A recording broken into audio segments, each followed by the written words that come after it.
Good morning, good afternoon, good evening, everybody, and welcome to the 11th AAH Webinar Series. This is a series co-organized by 3 regions of WHO, the Western Pacific region, the Southeast Asian region, and the Eastern Mediterranean region, along with other partners, HRH 2030, USAID, JICA, ADB, PMAC, and many others, with wonderful support from the AAAH Secretariat based in Bangkok.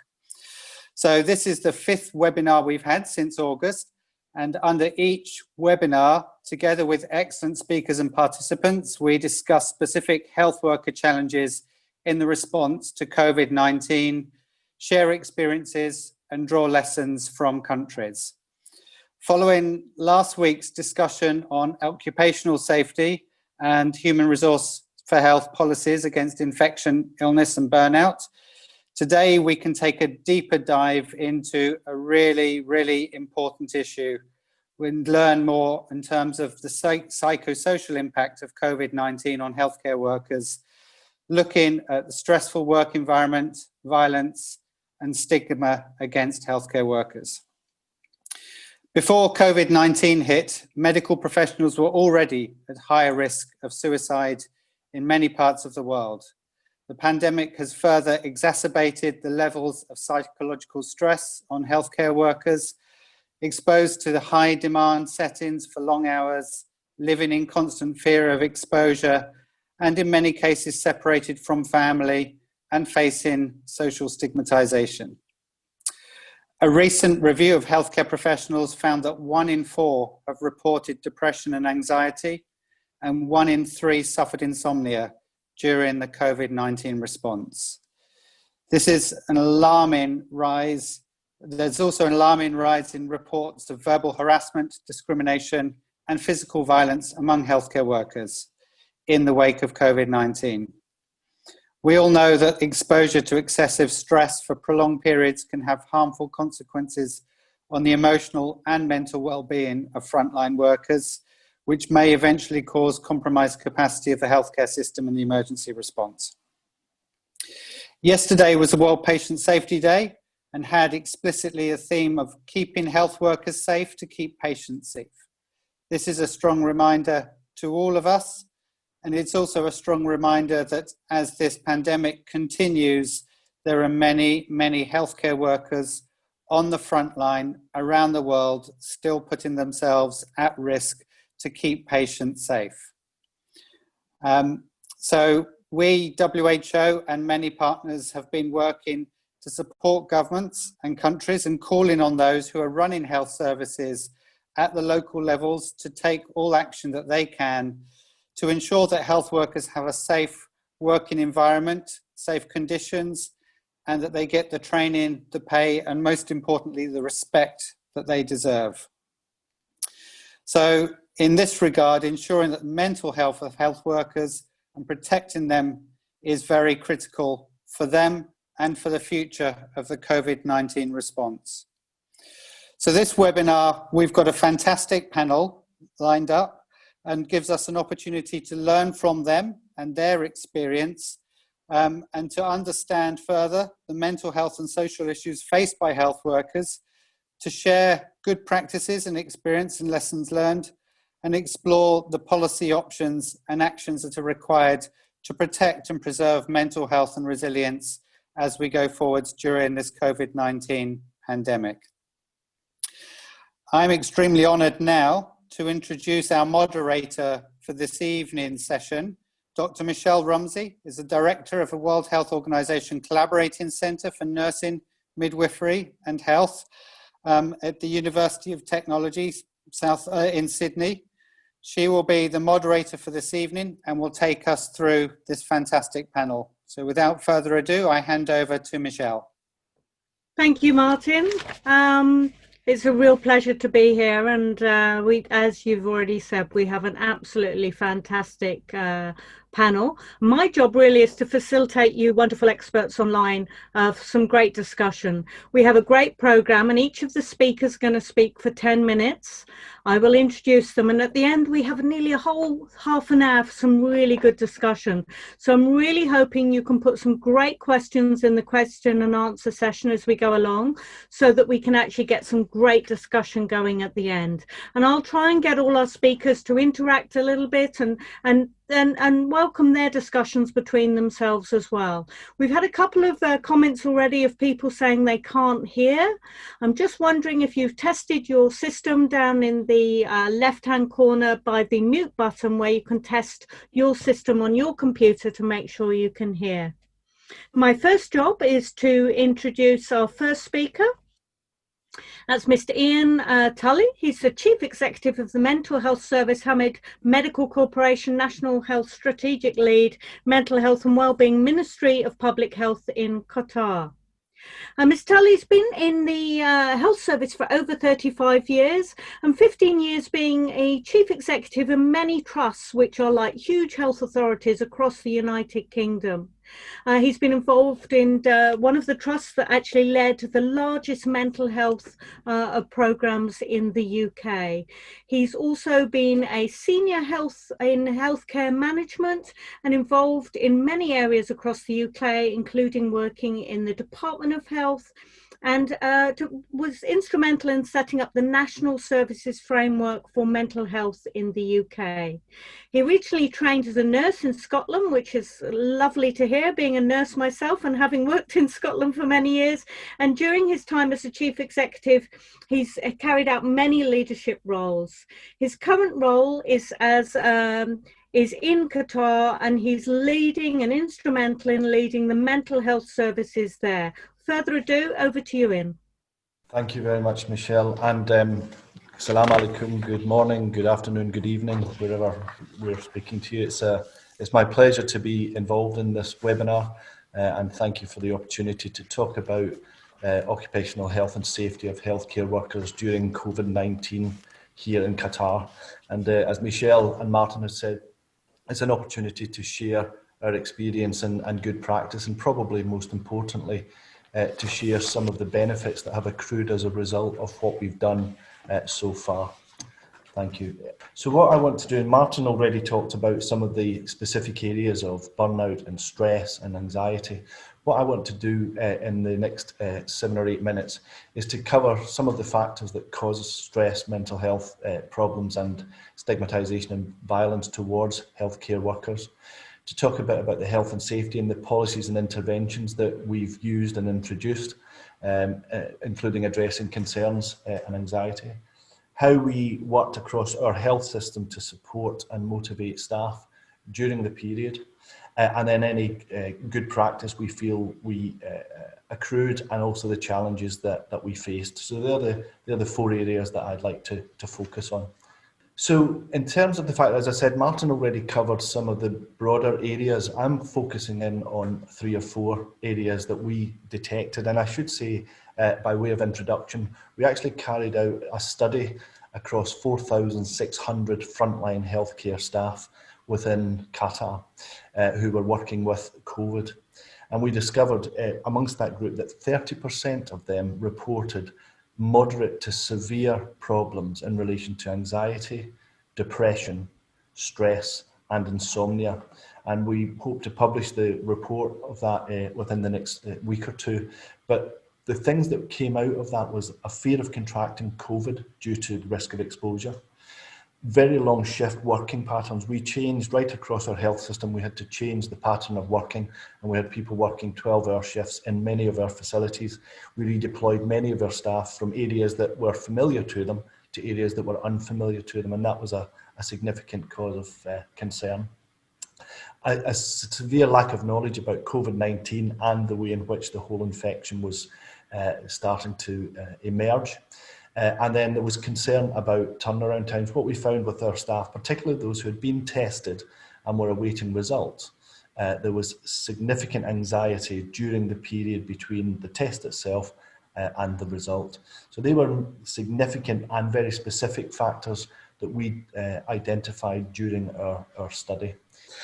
So in terms of health, safety and well-being of our staff, there were a number of components that we felt were really important. So communication and continued communication. We had a daily communication to all staff that informed them of infection rates, new rates over the last 24 hours, numbers of hospitalizations, number of people in ICU. And we believe that by opening the communication and sharing with our staff, while it was anxiety provoking in some respects, keeping them informed seemed to be very much appreciated. We used digital technology for prevention and promotion. We worked with the local telephone providers to ensure that everybody was communicated with in relation to raising awareness, stressing the importance of good mental health, stressing the importance of downtime, etc. And the use of digital technology meant that we were able to reach tens of thousands of people with consistent messages around prevention and promotion. We put significant investment into ensuring that we had the right equipment for staff, because that was a major cause of anxiety. So ensuring that people had access to the right form of equipment, PPE, etc., was really critical. We offered virtual drop-in clinics in each of our staff health centres. So within the Primary Healthcare Corporation and within Hamad Medical Corporation, we had virtual drop-in clinics where people could seek information and advice. And we also trained over 6,000 frontline staff in psychological first aid so that they could identify issues within their colleagues and provide immediate support to those colleagues. So we managed to train over 6,000 people between March and April, and they've been working along the front line since that time. And the most important introduction was the introduction of a telephone helpline, which was an anonymous phone line that was staffed by psychologists, nurses and doctors, and it ran for up to 15 hours a day, where anyone could contact whether they had a minor concern or a significant anxiety. We ran a triage service, we had a brief intervention service, and we had access to treatment if that was necessary. And a second part of the helpline was a direct outreach service. So what we did was we invited all of the frontline departments to invite us to contact any staff that they felt needed help. So for example, we outreached to every single emergency department doctor across our corporation. We outreached to everybody who was working in critical care and offered them some form of psychological intervention. And the helpline itself received over 10,000 calls during the period from April through until August. And we've recently just hit over 12,000. So a combination of communication, ensuring that we maintained good communication and provided up-to-date information to staff, ensuring staff had resources to when they were on the physical front line, access to help within our clinics, 6,000 people trained in psychosocial training and able to offer psychological first aid, and the helpline were of critical value in supporting our staff during the period. So in terms of supporting and motivating our staff, we described the work during COVID almost like a tree that needed to be sufficiently flexible to move in the wind, because so many things were uncovered day on day and week on week. And these were the 6 areas that we've really focused on. So I already talked about updates and communication with staff, opportunities to listen to staff's concern and respond as well as we could to those concerns. And as I say, the helpline played a significant part in that. Making sure that we expressed ongoing appreciation for all the work that staff were doing. As I say, recognising that they were under pressure, but appreciating very much what they had been offering and the amount of time that they were giving to the cause. While we were restricting leave, we did make sure that people who needed leave were given authority to have some leave and have some downtime, and that was very much appreciated. Working to ensure that staff got back to their normal place of work as quickly as possible, and also making sure that we rewarded staff sufficiently during the period just to keep some form of recognition and motivation. So they were the 6 areas of supporting and motivating staff to complement the areas where we were supporting around anxiety and stress. So in terms of good practice and challenges, Well, there's been a few things that have come out of COVID that we are going to adopt in what we're calling the new normal. New and much more flexible ways of working have enabled us to provide much greater access to services, and we have adopted a change in those flexible rosters, enabling staff to work more flexibly, and already we're starting to see a good return on that. A major benefit from my point of view is a realization that without good mental health support and psychological support, people's well-being deteriorates. And that's resulted in a much greater recognition for mental health across the system, with already new investments starting to come. So a positive byproduct of the recent experience has been a growth in our mental health service. The recognition of the benefits of supporting staff, our Human Resources Department now see the need to have a sustained campaign and support for staff. And we've just this month launched a staff wellbeing programme where we're investing in additional psychology and psychological first aid as an ongoing process, another byproduct. And then the outreach service that I mentioned from the helpline, actually being proactive and making sure that we get to staff who may have a need prior to them coming to us. And what we're finding with that is people are much more prepared to present for help than they were before, because in the way we've taken a proactive stance, it's actually reduced the stigma that's normally attached to mental health services. So we're seeing significant benefits accruing because of the interventions we made during COVID. And in terms of the challenges, well, I mentioned the redeployment of staff. That was a major challenge. I think everybody experienced difficulty in the early days around ensuring people had enough equipment, and changing rostering and being able to respond 24 hours a day, 7 days a week was something that not only caused stress among staff, but was extremely challenging from a logistics point of view. So in summary, and I hope that I've managed to cover enough ground, I think the benefits that were true in Qatar was the ability of the system to work as one whole system, from primary care, secondary care, physical health care and mental health care integrated as one.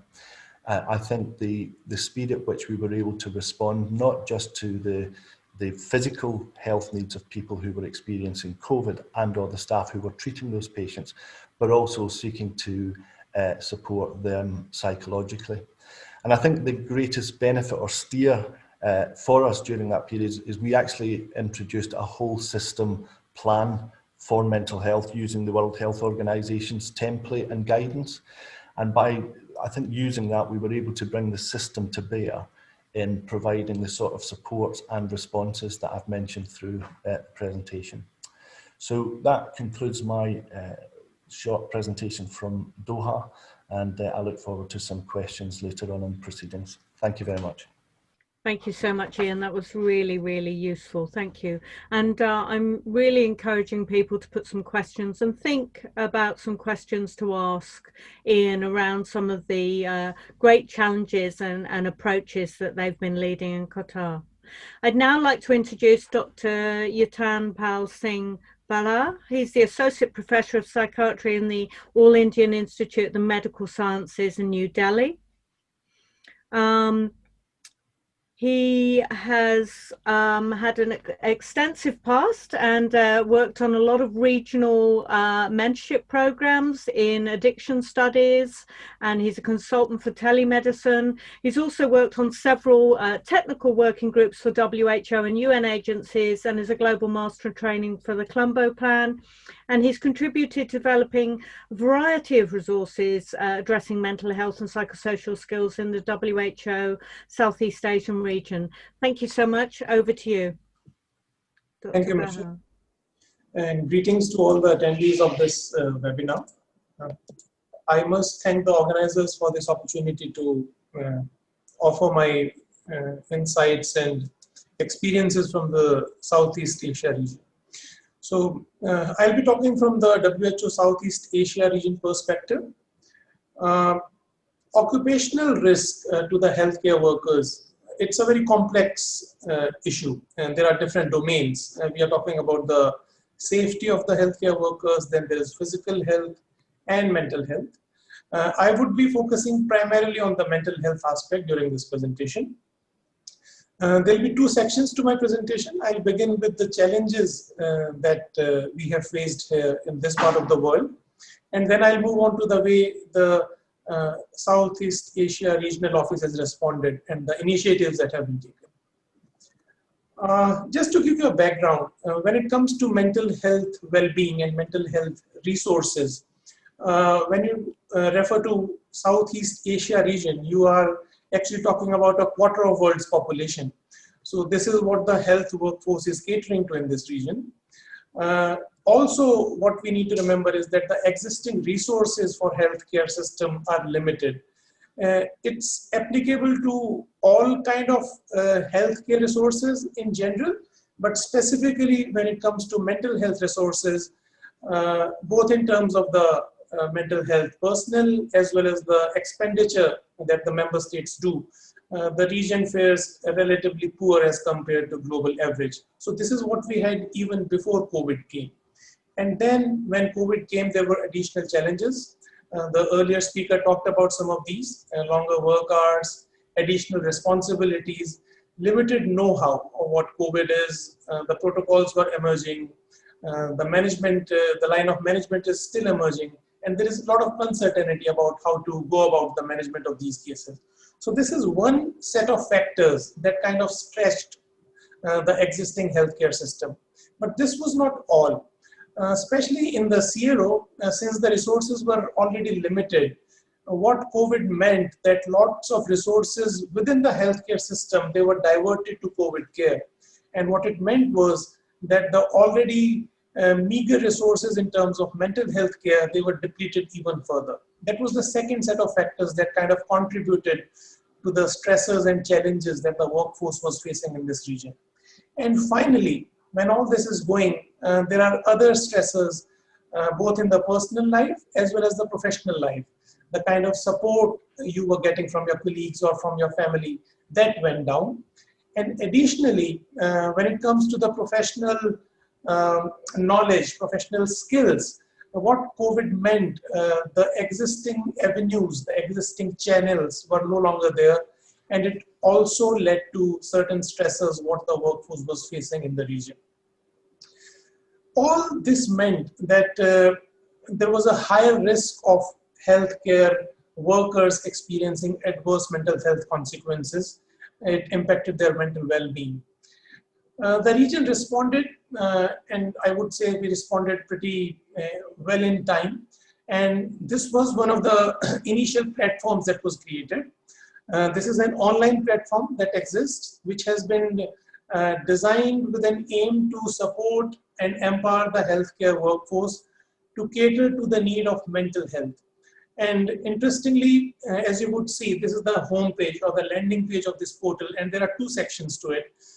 One section takes the healthcare worker to the pages where you can learn how you can help others address their mental health care needs. While there is a whole dedicated section, almost 50% of this portal is dedicated for mental health workers to take care of their own mental health needs. There is a section where it kind of re-emphasizes that why it is important for healthcare workforce to take care of their own mental health and psychosocial needs.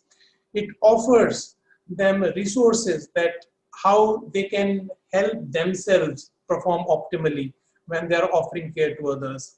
There are diverse sections. There are sections that talk about stress. There are sections that talk about what are the different manifestations of stress, how one can experience stress. There is a section that gives very simple basic tips on what you can do to kind of handle your stress at your level. But the portal goes beyond that. It also gives practical tips, the steps that these healthcare providers can take before they go to work, while they are performing their duties, and once they come back. And there is a separate section for all these three phases, which kind of lists the different steps or different interventions that healthcare workers do at their own level while they are rendering the services, and even when they are off duty, how they can kind of replenish their mental resources, and they are available to work better when they report back to the duty. And these are some of the recommendations that are provided over there with the resources. The portal also offers an opportunity to the healthcare workers to kind of screen themselves.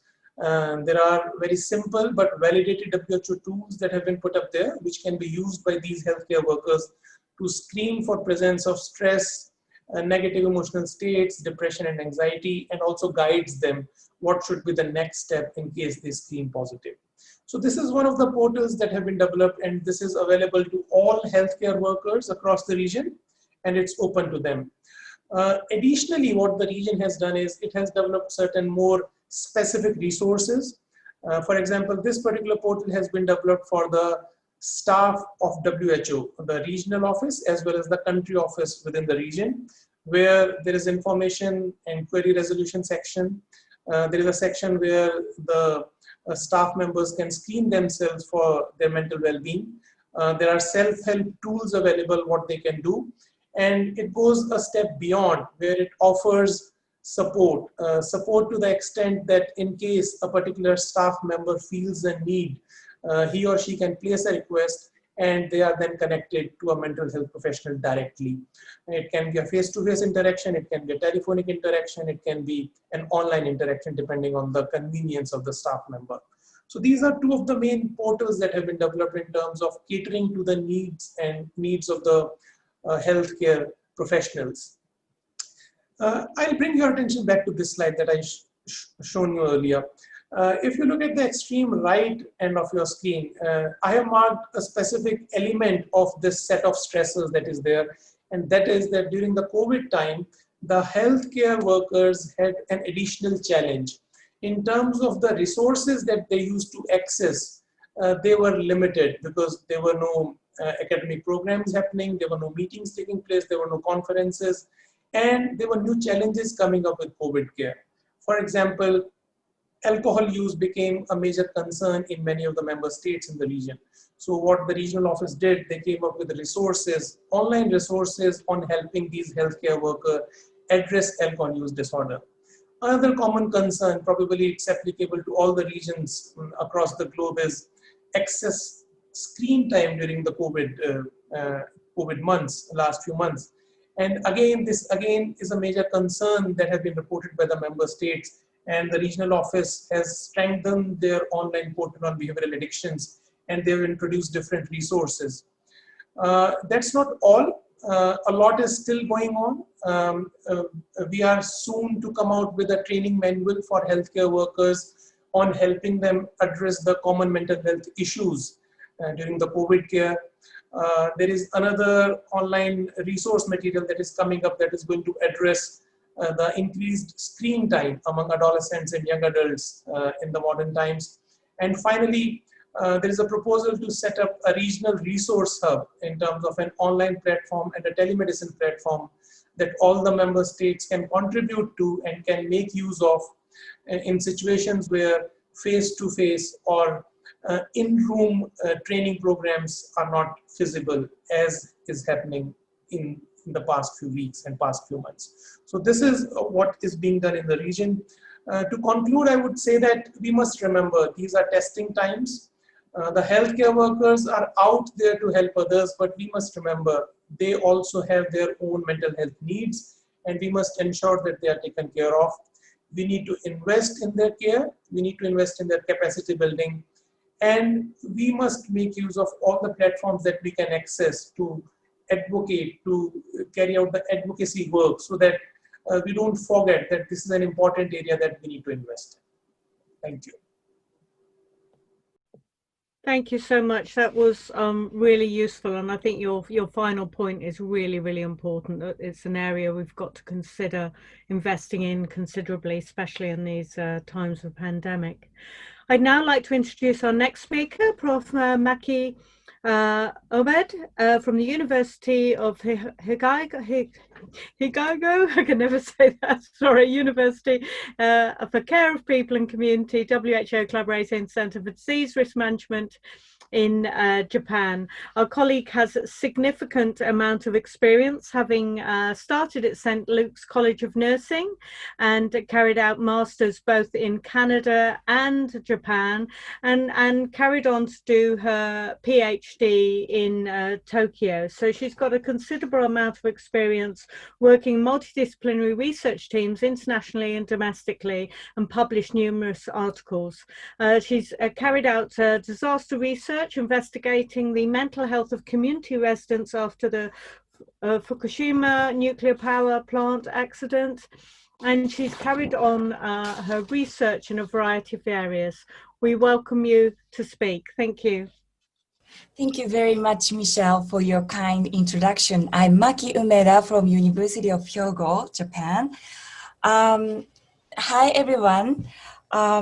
This is such an honor for me to share the experience of Japan from Uppro region. Although we have many, such a variety in Uppro region, Japan may be a good example for some of you to tackle with mental health problems, challenges among health workers. So, let's see. So today, I would like to give you an overview of COVID-19 and health workers in Japan, to give a brief overview. And I would like to introduce about stressors of health workers in Japan and some of the attempts to maintain and improve mental health of health workers in Japan.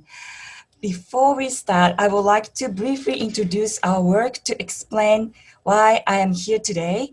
Our research team conducted literature review on psychosocial support for disaster responders and published it this spring, as you can see here.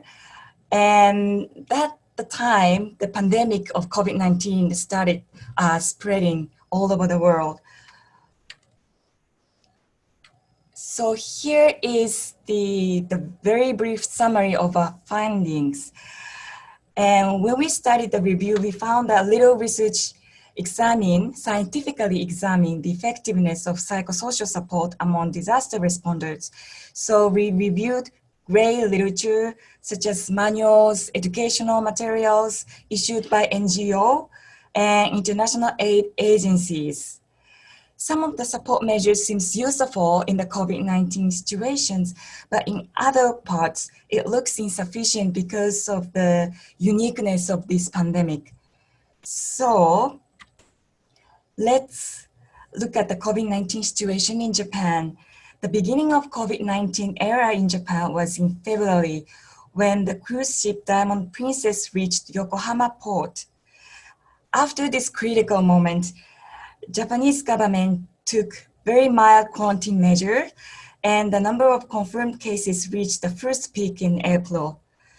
And the emergency state was declared in the middle of April, and after about 1 month later, it was lifted.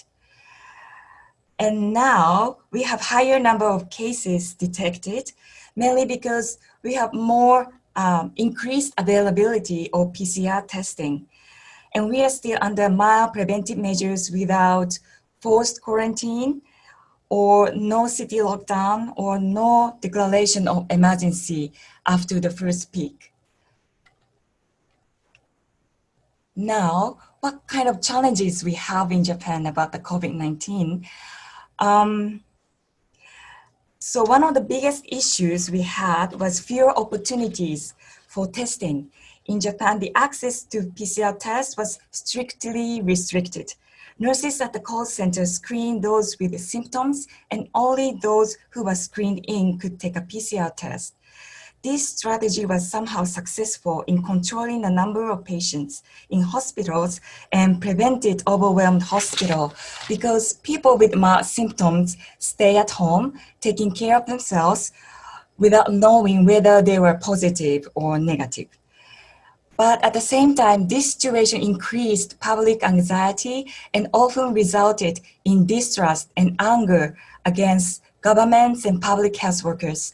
This reaction was intensified when some people had to die due to the delayed detection and treatment.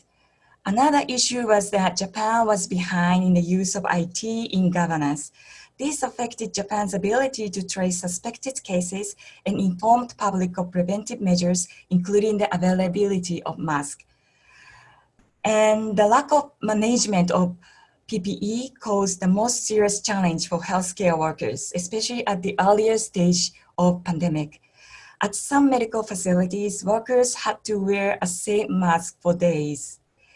Harsh working conditions increased anxiety among health workers, and some decided to leave the work.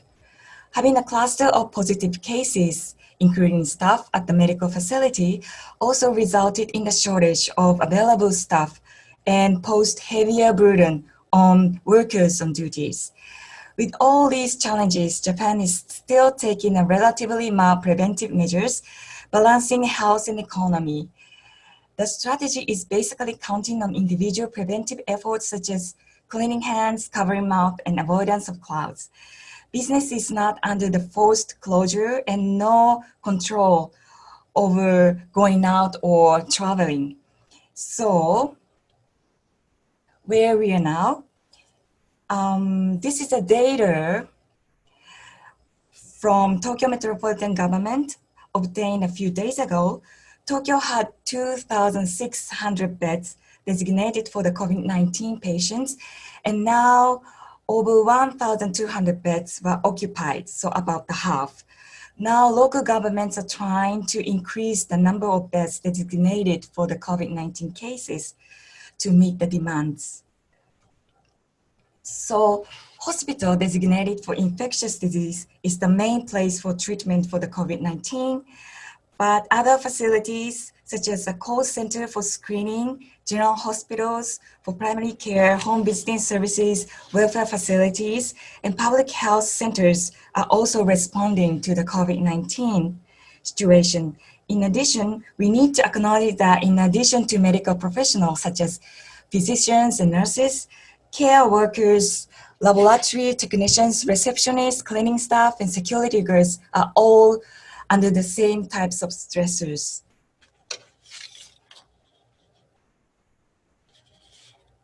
So here's the stresses of health workers during the COVID-19 pandemic. It is quite multidimensional. I tentatively classify them into physical, mental, social, but all intertwine and overlap. Here we see the increased workload, uninterrupted tension, and long hours of wearing PPE caused physical fatigue among workers, especially in Japan, where working hours of COVID-19 responders are not strictly regulated. Fear of infection, uncertainty of this virus, and also stressors, which may result in conflicts among workers at workplace. Another important issue is a sense of helplessness. Frontline workers has to face with patients dying with many tubes, but without seeing their families, without having a warm touch of significant others and hospital staffs. Social stressors, such as lack of resources, including PPE, isolation from family, fewer opportunities for social support at work, and avoidance and rejection from public due to stigmatization also contributed to the increased level of stress. Now, I would like to introduce some of the measures taken in Japan to support healthcare workers. Some facilities, especially large-scale hospitals, they routinely screen workers' mental health and refers to mental health professionals within their facility if needed. And supplying accommodation at a hotel for those who worry about interfamiliar infection is another way of support.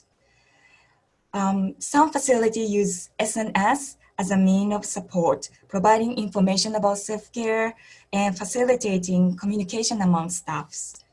This strategy is effective, especially when physical contacts were restricted to prevent infection, as other speaker noted.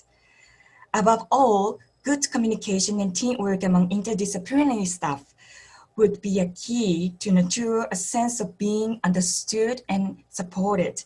This is what I found in the interview study currently conducting with health workers responding to the COVID-19.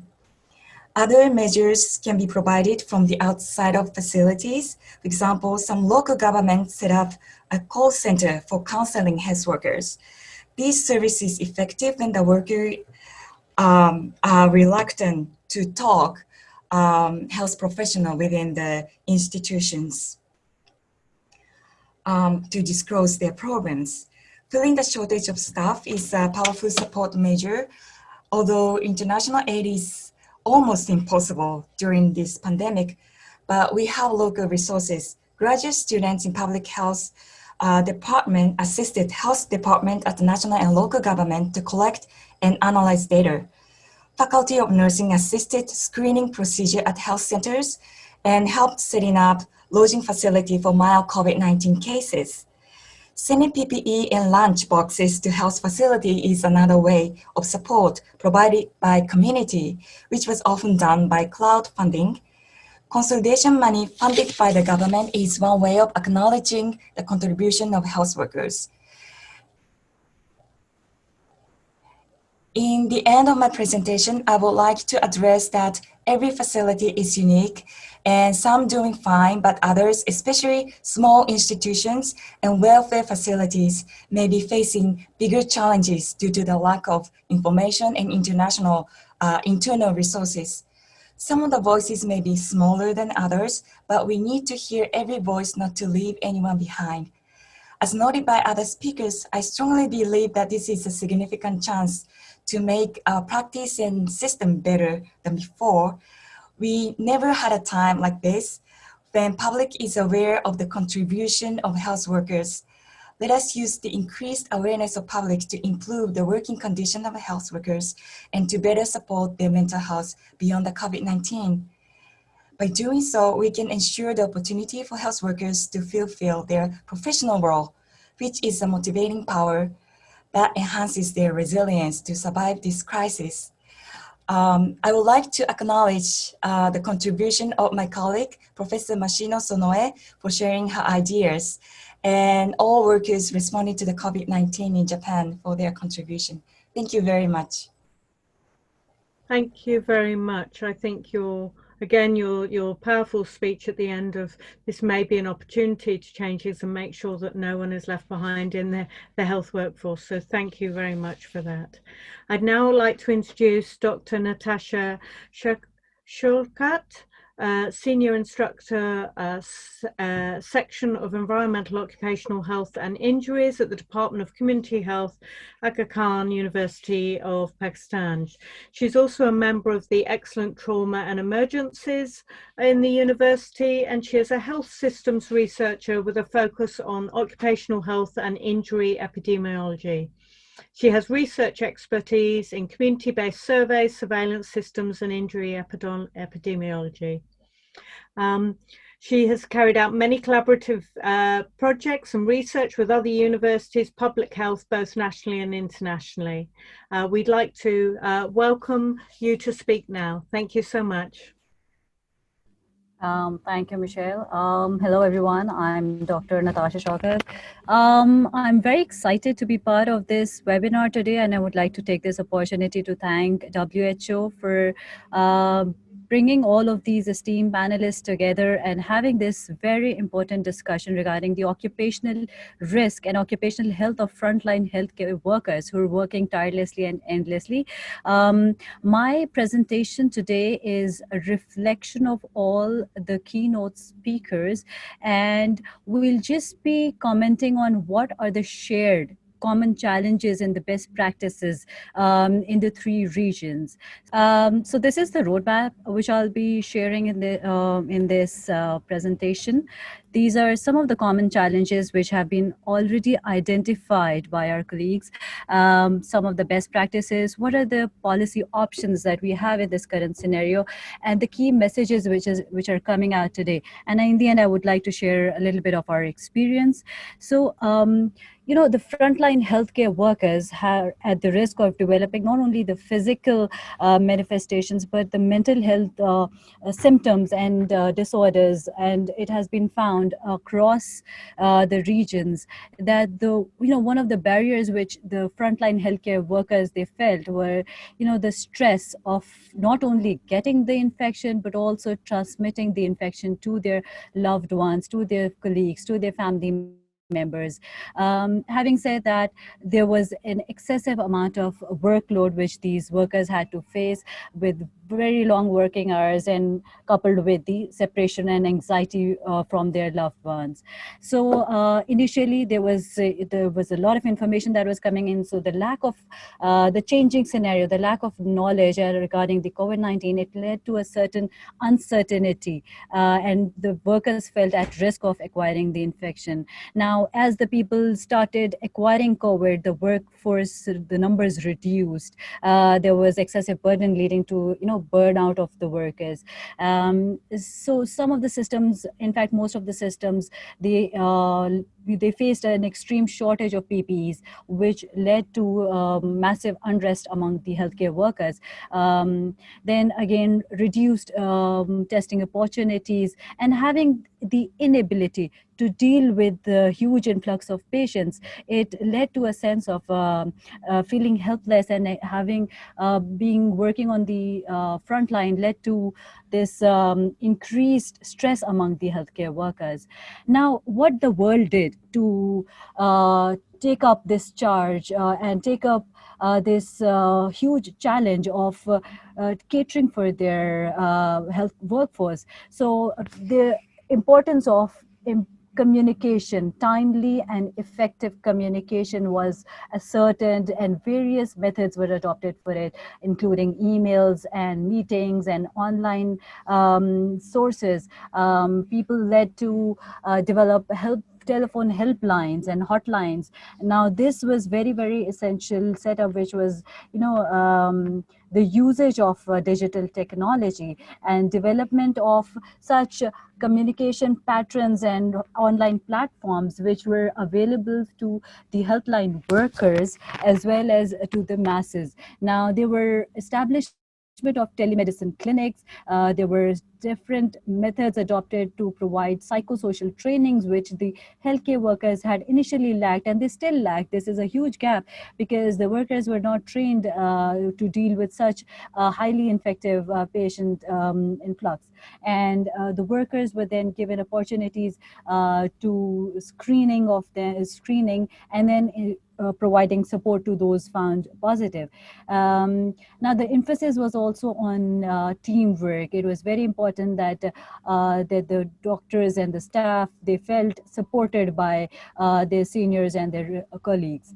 But then this also led to newer ways. These were very efficient ways, and as we call them the new normals, the innovation was brought in, and certainly there were methods which were adopted to fill in the gaps. There were obviously initiatives which were taken at different levels, which included appreciation and monetary encouragement of the healthcare workers, and so on and so forth.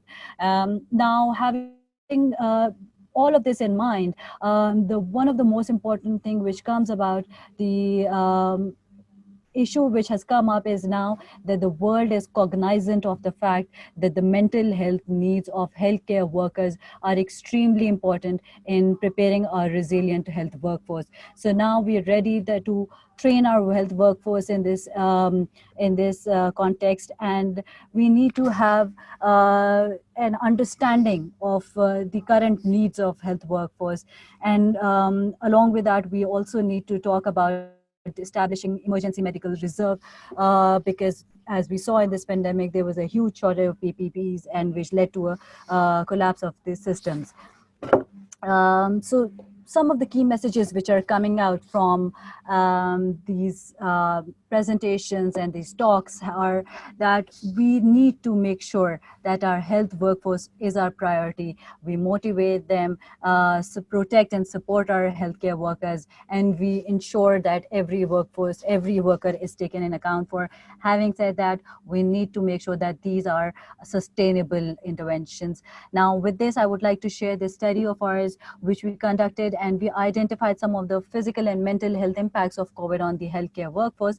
This was a scoping review in which we identified 154 studies and included 10 full text articles. These findings are just a reiteration of what has been said so far. So this is what we identified that were the risk factors: having working hours, lack of PPEs, fear of infection, the stressors, social and physical stressors. And other than that, we also talked about the interventions. So some of these interventions, they've almost all of them have been talked about in different contexts here by the previous speakers, and I'm not going to take much time about it. We're just going to talk about psychosocial support teams and counseling, hotlines, online platforms, incentives for the healthcare workers, establishment of shift systems, providing adequate break and time offs, and obviously counseling them to and encouraging them to have leisurely activities. Just some of the experience coming in from Pakistan, the initiatives which were taken at the national level was a We Care initiative, which was by the government for the protection of the frontline healthcare workers, in which the government is aiming to train about 100,000 healthcare workers, and another mental health program which was established with the help of British Asian Trust, which is for the masses as well as for the frontline healthcare workers. Some of the research studies which at our institute we're conducting is that we're documenting the response to COVID-19, and this is a longitudinal study in which we are documenting the journey of the frontline healthcare workers, how they adapted to this pandemic, and how it affected their mental health and well-being and the quality of the system's response. And we're also training healthcare workers regarding their PPE usage. With this, I would like to conclude that mental health of the healthcare workers is #1 agenda right now for the globe, and it is this WHO webinar is an important step in that direction. Thank you. Thank you so much. That was really, really helpful. And you had so much information. I'm hoping the presentations will be able to be shared with all our colleagues, because obviously it's really hard to take in so much information during these seminars, and very, very useful. Now we have about 25 minutes to get through in the questions. The first questions, really, I wondered if any of the panelists would like to answer, come around questions of support for health workers. There were 2 or 3 questions that clearly asked around the support, and I think both in the Qatar and Indian examples we talked about telemedicine, online systems, and there were quite a few questions asking, do you think the online health systems can support health workers? I wondered, Ian, if you would like to give a little bit more detail of how useful those systems were for health workers. Yes, sure, and I'll try and make sure that people hear me this time. The feedback we've got, and we are evaluating it, was actually very, very positive indeed, particularly in regard to the outreach part. So there was an initial reticence. So if one of our helpline workers called a frontline member of staff, there was an initial reticence because it was asking about emotional well-being. But after an initial discussion, we found that most people engaged in follow-up telephone calls after that, and the majority have reported that that was beneficial to them, and many saying just the fact that someone was prepared to listen to some of the things that I was having to cope with on a day-to-day basis was of help. So what I'd be very happy to do is, I say we have surveyed it, so I could share the publication with WHO, and that could be distributed across anybody who's involved in the webinar. Excellent, thank you so much. And Yutan, anything to add to that? Yeah, see, if I have to talk from the Southeast Asian portal's perspective, what we have as of now is the statistics from the analytics, the website analytics, and it does tell us there is a decent footfall. We have been able to reach across all the 11 member states in the region. If we look at the individual pages of the portal, we find that the users have been accessing literally all of them except 1 or 2 where we offer the contact details of the team that has developed the portal. But besides that, I mentioned about the step where they can seek help and they want to get connected to a mental health professionals. And in my view, one of the indicators for the success of the portal is that we do get these requests quite frequently, and we are connecting the staff members to mental health professionals. So based on this experience, I would assume that the healthcare workers are finding it useful. But yes, there are more systematic way of analyzing the effectiveness, and maybe at a later stage we might carry out a feedback survey of some sorts to get the more definitive answers to this. Thank you. Excellent, thank you so much.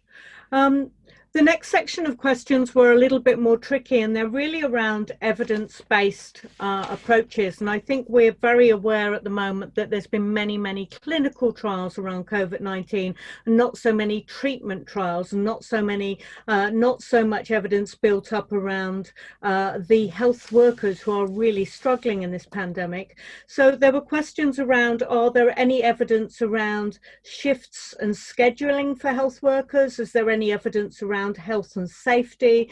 And is there any evidence, which I thought was quite useful, around the frequency that we should test health workers? And I wondered, as you're still online, Yutan, is there anything that you've come across in India that you've been doing? Again, I'll bring in that perspective. See, when we talk of the member states and the CRO, we are talking about relatively resource restricted settings. So besides the optimal turnaround time or the shift time for the health workers, what's happening in most of the setting is that it's the availability of PPE kits and the patient load that is determining the shift durations. So what happens is, if you change the shift, what it means is that you need to bring in new set of PPE kits, and depending on the availability, you might have to prolong the shift duration for the healthcare workers.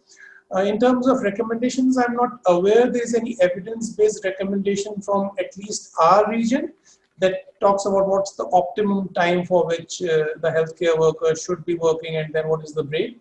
But yes, some of the institutions that I know of, probably including the one where I work, in the initial phase, there was this recommendation that we split the clinical team into different sub-teams, and then they might work where they work for a week and then they get a 2-week break, so that in case there is a possibility of an infection, they can remain isolated for the next 2 weeks, which was supposed to be the incubation period to begin with.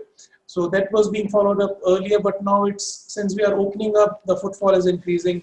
We are being kind of governed by the logistics more than the evidence base at this stage. Excellent, thank you so much. And Maki, I wondered if you could just add some more. You talked a little bit about the dynamics that you were doing to try and access testing for patients. And I wondered if you'd come across any evidence-based or any protocols around health workers, health and safety, shifts and scheduling, and whether Japan had actually set up any protocols for how often. It felt like you were beginning to get there of how often health workers should be tested. Thank you for the question. Actually, I'm not aware of any clinical trial, to see the frequency of testing of health workers. But I'm aware that there's some trial to screen and provide psychosocial support longitudinally to reduce the psychosocial stressors among the COVID-19 responders. So I think we need to wait to see some solid evidence about the psychosocial support for COVID-19 responders. But I believe that even not scientifically rigid scientific study is not present, we can kind of collect good practice, and this data can be very useful to solve the problem facing currently at the medical facilities. Thanks. Thank you, Maki. And I know that Martin might speak about the WHO WIPRO's action framework for COVID-19, which gives 10 clear steps. But I think we are struggling with some of the evidence. I'd just like to ask you, Natasha, if you've got anything to add to the evidence that you've come across in EMRO around some of these issues of health and safety for health workers and testing. Yeah, thank you. So some of the initiatives which we took here was to, for the burden of patients we created isolation centers, and those were huge centers which were converted into COVID isolation centers, and new workforce was recruited, and those were younger workforce under supervision of senior expertise, and they were the idea was to lessen the burden from the tertiary healthcare system, and this actually was pretty successful in diverting the lesser, milder cases towards those isolation centers and the serious ones coming towards the hospitals. So this is what we did in our country. And when we were doing a study, we really found out that examples from China were where they established shift systems, and they brought in a newer workforce. They were trained together, and they were people were they were segregated into different workforce tiers, and which were working in different shifts. So that led to a distribution of workload, and that actually helped the people, lessening their work burden. So these are few of examples which I've taken, but yet this is an evolving situation, and different times are leading to different initiatives, and only time will tell what worked and what did not work well. Excellent, thank you very much. And I think that's a really important question. And Ian, I wondered if you have any examples either from the UK or Qatar about some of these really important issues around evidence. I mean, as you said, Michelle, there's a lot of evidence around some of the physical side of COVID, but around the psychosocial, very little. I mean, what we've got some good anecdotal evidence, but I think there is a body of evidence that is yet to emerge in that respect. We have various studies going, and I know there's studies all over the world looking at this aspect, but I don't think we have anything yet that we could claim as evidence and or learning. We just have the anecdotal basis on which to go on. And what about the aspect of shifts and scheduling? What sort of tactics have you come across in either Qatar or other areas? So what we did in Qatar, both in our COVID sites and in our mental health sites, is we asked our staff to move to 12-hour shifts and to work shorter weeks. The idea being that we needed to try and stretch the staff in terms of time, but also give them give them periods of downtime. And again, the feedback from that is that people have felt liberated by it, because they've tended to work 3 days on and 4 days off, or 4 days on and 3 days off. And we've actually, as we move to, please God, a new normal, and please God, not a second peak, staff have actually requested to retain those patterns of work on the basis that they feel it gives them more of a work-life balance. So we're going to continue with those sorts of shifts. But again, that's anecdotal rather than evidence-based. Excellent, thank you. I noticed there's 124 participants on at the moment, and this is being recorded. So if anybody does know of some evidence around testing and the ideas around how often health workers should be tested, I'm very happy for you to put it up in the question and answer, and I can explore and read that out. One of the other questions that comes up is really, is there any numbers of how many health workers have actually COVID-19? And I certainly don't know of any figures regionally or globally. I know that ICN, the International Council for Nursing, has been trying really hard with governments across the world to get those figures. And at the early stages, we thought we had a better idea, but as countries go through second and third phases of COVID, it's much harder.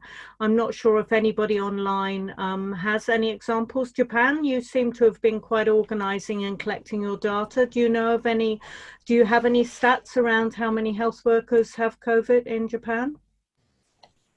Unfortunately, no. But I never heard of like, I'm aware that the health workers like nurses and physicians was infected, but not many health workers resulted in death. Although I know a few cases, but we don't have any official figures or numbers about this, unfortunately. Okay. India, do you have any idea on how many health workers? No, Michelle, we don't have any official information on that. Okay, certainly I know that there's been a global call through a few organisations just trying to get a better feeling on this, because seems to be a really important data gap that we have at the moment. So interesting that our colleagues don't have any information. Martin, do you want to add any comments to this question? Hello, Michelle. I was just having a look. It is something that we track. So our EPI team, when they do our surveillance and updates, as much as is possible with the data that's available, they do track it. It's not comprehensive across all countries.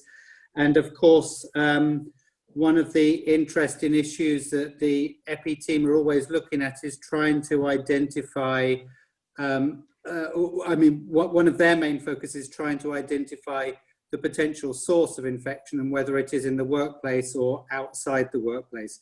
So there is some data available, but it's not comprehensive.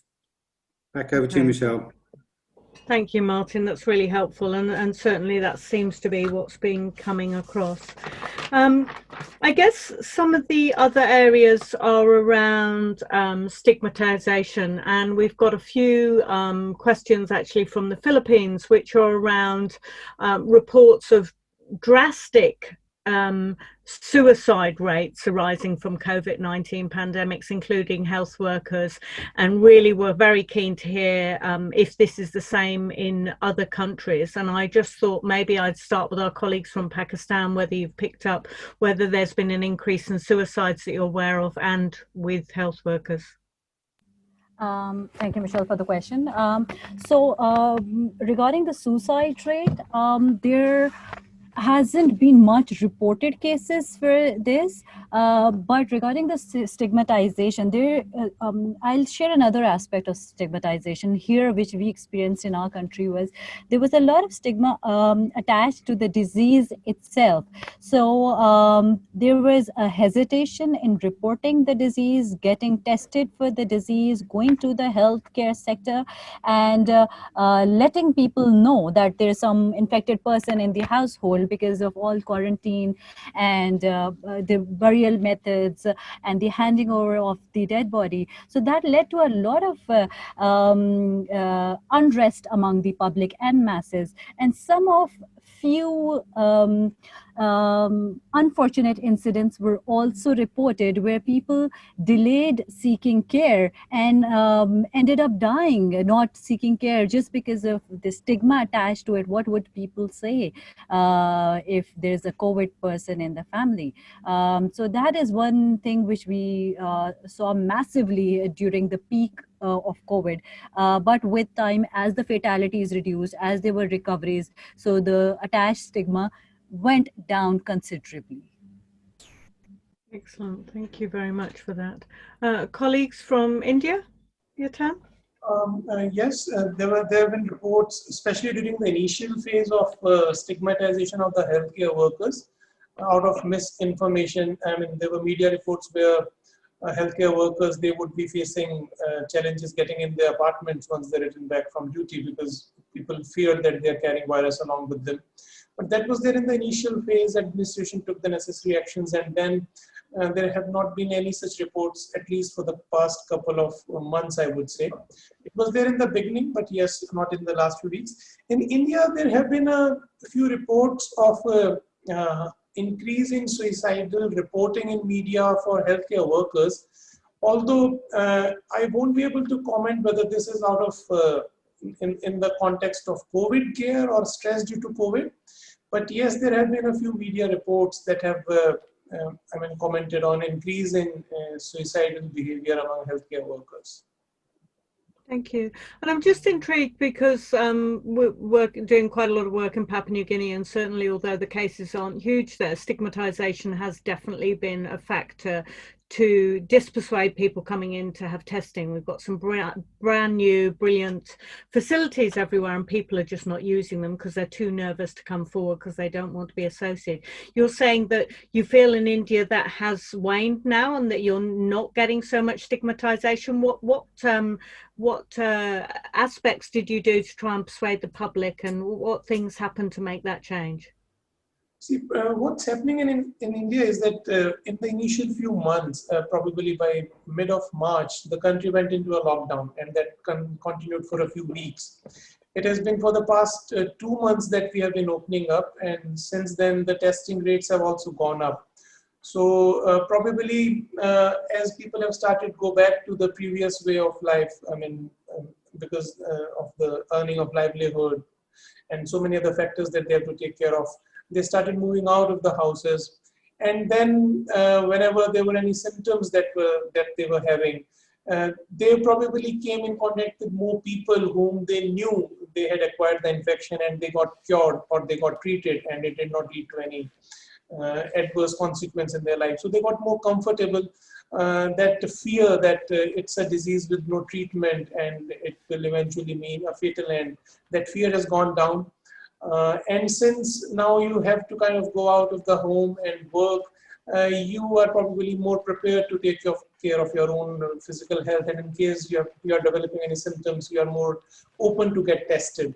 So these are some of the reasons what I believe that people are finding more comfortable going for the testing now, and they are more forthcoming in terms of getting tested.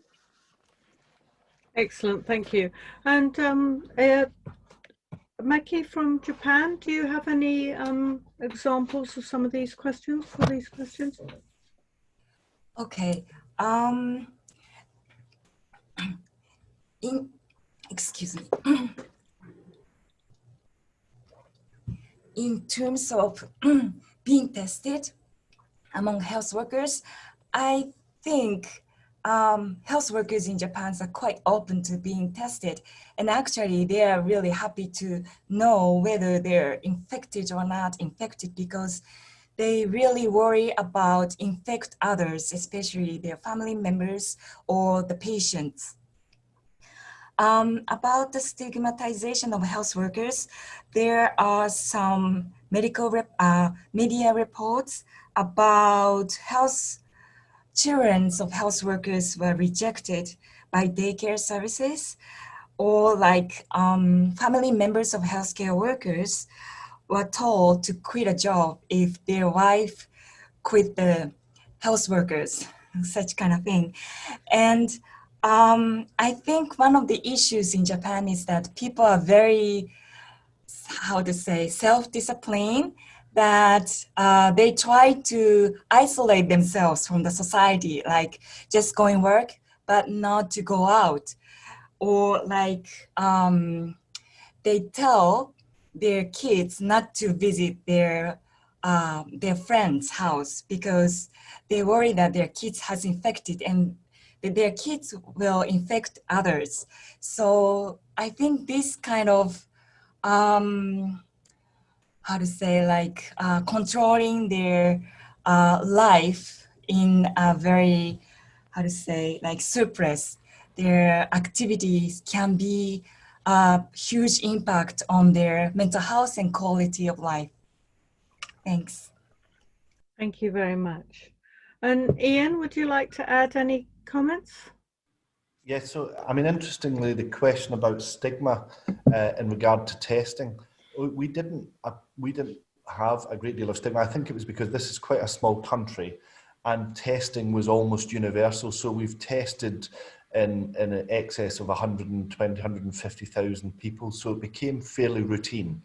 And testing was available in primary healthcare as well as in secondary healthcare settings. So I don't think stigma. But the stigma was two approaches as well, because it was also about the stigma of health professionals just literally working in those environments. Did that come across? Yeah. I think to some extent, but again, because of the numbers of facilities that were offered here and because of the numbers of people who went into treatment early, I don't think that stigma that was experienced elsewhere in the region or in the world necessarily applied here. That said, one of the things, and this is almost a reverse thing in relation to stigma, because I think what COVID did, particularly in regards to seeking psychological help for health staff, was it actually reduced the stigma of seeking that help. So it was almost like a reverse thing. So we didn't experience the stigma of healthcare workers because they were working in those environments. And I think those healthcare workers didn't experience the stigma normally associated with seeking psychological help, which is to some extent paradoxical, really. And I think that's a really important point, and that was really going on towards my final questions, which we have a little bit more time, and was really to ask all of you individually the silver linings. So we're talking about psychosocial and mental health around COVID-19, but from your experience, and we've talked about some changes that may or may not happen because of this amazing, philosophy, this dynamic way that we've had to work very fast. I'm not speaking very clearly, sorry, but I'm just really wanting an example from you around silver linings, things that have changed because of the pandemic and because of the enormous pressures the health service has been put on. I might start with you, Natasha, because I can see you're nodding. Thank you. So in my opinion, I think this has been revolutionary for our system, at least. The uptake of technology, the online platforms that were created, the working from home and the flexibility which was given, this was very well received. The resilience of the systems as well as the healthcare workers is immense, and what we can see is that mental health needs, which were not on the priority of anybody before COVID, is now not only being recognized at the health systems level, but also nationally we recognize its importance. So I feel beyond COVID, there is a very big opportunity for our systems to learn and adapt and prepare for any such similar episode in the future. So in Pakistan, it's mental health issues have become a normal thing to talk about now. You just feel it's opened up the discussion in a much broader way? Absolutely. So this has been changing for us. So mental health was something which was fairly stigmatized and was associated with only one particular section of the community, which was very much stigmatized, and we were not receptive to these needs, let alone recognizing them. Now the recognition is there. We're talking about their importance, and we're talking about interventions, and we've created platforms, and those platforms are actually being utilized, and let's hope that we can utilize these platforms well beyond the COVID times. Excellent, thank you. And over to you, Yatan. Is there any silver linings, changes of the way health workforces used, health workers? What sort of changes have happened with you in India? One of the biggest changes that I've kind of noticed is that health has come to the forefront. Probably this is, at least in my experience, the first time such large sections of population are so concerned about health as the primary focus of their life and the living experience. I mean, people are more concerned about cleanliness, hygiene, physical health, physical activity. Far many people have taken up cycling as a mode of transportation, even in India. You don't get cycles in the shops. That's the shortage that we are facing. People are more open to kind of talk about health. It might primarily be physical health in context of COVID, but that has kind of rubbed on to mental health as well. Health in general has come to the forefront, and mental health is benefiting from that as well. People are also getting, the healthcare workers are being appreciated for the efforts that they have put in. People are now more conscious that these are the people who are helping them lead a better life, and they are there to help them. And that's one of the positive things that I think we are witnessing in India as well. As Natasha mentioned, technology has been integrated into healthcare delivery, and probably in setting like ours where resources are meager, this could be a great way forward, even when things open up and we go back to the earlier normal. So these are a few things that I think are in the right direction. What we need to do is we need to probably kind of take these gains forward, and we don't forget what we have learned in this pandemic. And that's incredibly positive. Thank you. And what about Maki in Japan? Yes, I agree with other speakers. I think this is great opportunity to normalize mental health issues at workplace, like healthcare settings.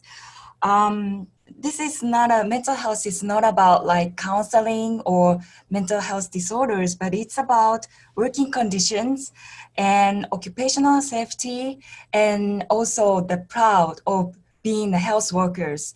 So I think this awareness will be very, very, it's a silver lining for health workers. And also facilitation of interdisciplinary teamwork. I think this is also one of the things that we need to work on through this COVID-19 experience. Okay. That's it. Thank you. Hand it over to you.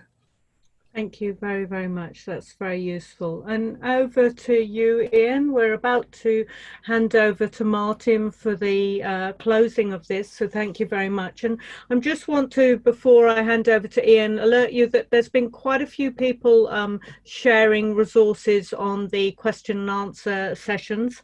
And I know there is quite a lot of evidence and quite a lot of documents out there. So please have a look on those chat lines that have been shared. Over to you, Ian. Yeah, well, from a silver lining point of view, I would just restate what I said earlier. I think the major silver lining from my point of view and mental health point of view is that almost renewed recognition that there is no, to coin the World Health Organization's phrase, health without mental health.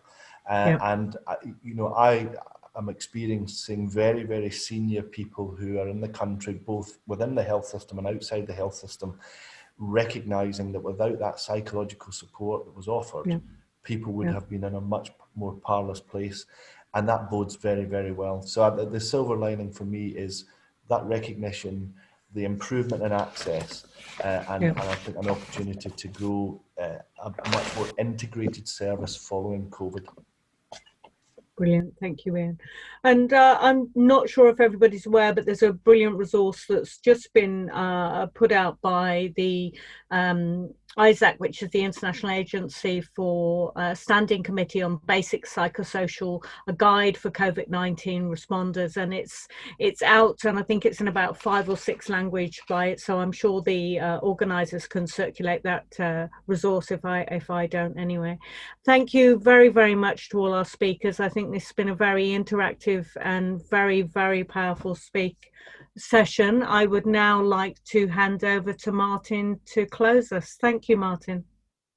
Thank you very much, Michelle, and thank you to all our wonderful speakers and commentators. I think we've been talking about a lot of the issues, a lot of the responses, the silver linings. One thing that is very clear from this is that the COVID-19 pandemic has reminded all of us, and not just those on this call who have kind of a vested interest, but the global community about the vital role of healthcare workers in saving people and looking after people in general. And we've seen a huge kind of appreciation publicly shared. So that's one silver lining. We're seeing at the moment, of course, that when we talk about the health and the mental health of healthcare workers, that governments and employers have legal and moral responsibilities to ensure the health and safety of health workers. And we've heard through the course of this webinar around a number of the actions that have been taken in terms of, for example, working hours and sharing the burdens about establishing a culture where people can seek help and support, blame-free cultures. where health workers can go for support, and also about some of the innovations in terms of being able to provide support through digital and telemedicine and such like. And I think there's going to be a lot there that we can continue to explore as the evidence comes in for the future.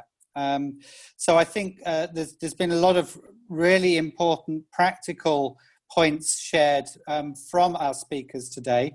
I think as we kind of step back from this and go back to your question, Michelle, about the silver linings that you put to the panelists at the end, we always, I think, need to remind ourselves that we're operating in an environment of huge global anxiety, not just for healthcare workers, but for everybody.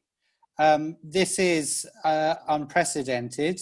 And communities are finding incredible ways to demonstrate resilience and support for each other. And so are healthcare workers finding also ways in which they not only demonstrate their resilience, but also their solidarity to look after each other. That we've heard, and I think a really, really important point, that a full recognition of the mental health needs of healthcare workers, how important that is. And I think for those on this call and this community, it's incumbent upon us to make sure that we maintain that focus and attention, not just throughout the rest of this pandemic, but also going into any post-pandemic world. This links in, of course, with the broad appreciation of healthcare workers, and again, that we need to make sure that we maintain that focus and spotlight, not just through the rest of the pandemic, but afterwards as well. We know that sometimes the attention and the focus can wax and wane and people can get a little bit tired. So we're going to have to find ways, I think, ourselves as a community to make sure that that attention and that appreciation is maintained, and that we can then translate that into the right kinds of policies for the future as well.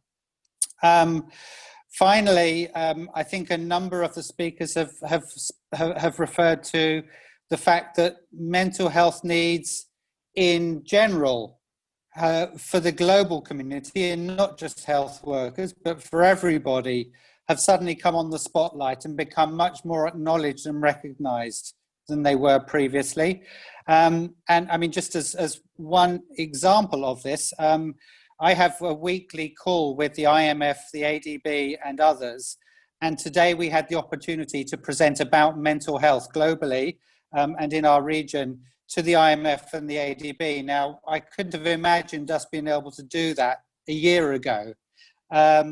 So I think, again, this highlights that throughout all of this, as a community who have a strong interest in this, that we have a responsibility, not just a challenge and an opportunity, but a responsibility to continue through the rest of this pandemic to do what we can to support the frontline health workers, continue to share experiences like today, support countries to be able to put in place measures, but also beyond that and globally to make sure that these needs are, and the good practices that are identified now become part of any future new normal, and that they're not just lost after this pandemic. So I'd like to conclude with thanking again our three wonderful speakers, our commentator, and Michelle for moderating us wonderfully through that discussion and question and answer. I'd like to thank the Secretariat for organising not just this webinar, but the whole series. It's a fantastic and fascinating set of webinars. And also, of course, you all, the audience, for logging in today. And to remind you that the next webinar in the series will be held on the 9th of October, exploring again another new angle, which will be national experiences with regards to pre-service health professional training in the context of COVID-19 and the challenges with educational institutions having to deal with closures. And in particular, of course, linked with that, in-service and graduate training as well for emergencies, effective response in emergencies in this very difficult context where face-to-face education around the world in situ is much more challenging and in many places impossible. So that's the 9th of October, same time, same place. I would encourage you all to join us again then.